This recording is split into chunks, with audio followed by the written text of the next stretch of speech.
जय शिवराय भावांनो, आपल्या आजच्या नवीन आणि इंटरेस्टिंग ब्लॉगमध्ये तुम्ही तर बघू शकता मित्रांनो, जॅकेट तालुक्याला थांबलेलं आहे. तर ही मित्रांनो थांबले आहे तर शास्त्री चौकावर थांबल्यानंतर तर अशा प्रकारे बघू शकता तुम्ही आणि चौकात थांबला इकडे जी रोड जात आहे तिथून सातारा जात आहे आणि त्याचप्रमाणे या थांबलेलो आहे. कारण सीट आपली येत आहे त्यामुळे इथं थांबलेलो आहे.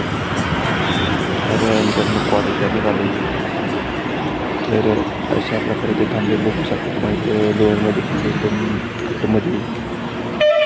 एकदम अतिक्रमण हटवल्यामुळे एकदम रस्ता कसा एकदम ओके मध्ये झालेला आहे.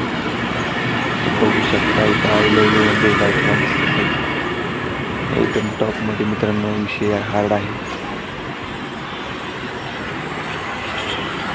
तर मित्रांनो अशा प्रकारे इकडं आत्ता सकाळचे 8-8:30 वाजलेले आहेत आणि मी आज आलेलो लवकर आलेलो आहे. कारण कंटिन्यू करा.